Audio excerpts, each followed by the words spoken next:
धाराशिवच्या कळंब येथील मनीषा कारभारी बिडवे या महिलेच्या हत्या प्रकरणातील 2 आरोपींवर पोलिसांना संशय, तर त्यापैकी एका आरोपीला पोलिसांनी रात्री उशिरा ताब्यात सुद्धा घेतले।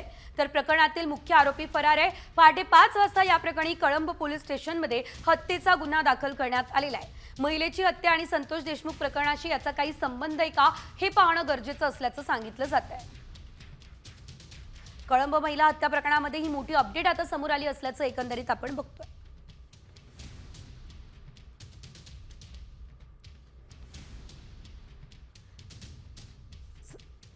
या संदर्भात अधिकची अपडेट घेऊयात आमचे प्रतिनिधी बालाजी सुरवसे यांच्याकडून। बालाजी, आपण पाहतोय या हत्या प्रकरणामध्ये मोठी अपडेट आहे, एकाला ताब्यात सुद्धा घेतलं असल्याचं कळतंय। सविस्तर माहिती या प्रकरणासंदर्भात काय आहे? नक्कीच आपण पाहतोय की धाराशिव जिल्ह्यातील कळंब शहरामध्ये मनीषा कारभारी बिडवे या महिलेची जी आहे ती हत्या झाल्याचा प्रकार जो आहे तो गेल्या 4 दिवसापूर्वी समोर आलेला होता। या कळंब शहरातील द्वारका नगरी वसाहतीमध्ये ही महिला एकटीच राहत होती।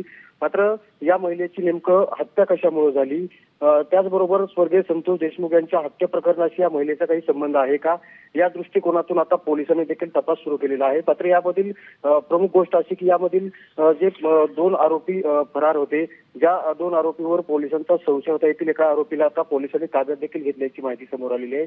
तर आपण पाहिलं तर यामध्ये कळंब पोलिसात आता हत्येचा गुन्हा देखील दाखल करण्यात आलेला आहे। कळंब पोलीस आता याबाबत अधिक माहिती, अधिक तपास देखील करताना पाहायला मिळत आहे। निश्चितच धन्यवाद दिलेल्या सर्व सविस्तर अपडेटसाठी। तर आपण पाहतो यावेळेस एक महिला अटकेत आहे, एक जण जो आहे तो अटकेत आहे आणि एक जण फरार आहे। कळंबमधल्या महिला हत्या प्रकरणामध्ये ही मोठी अपडेट समोर आली आहे।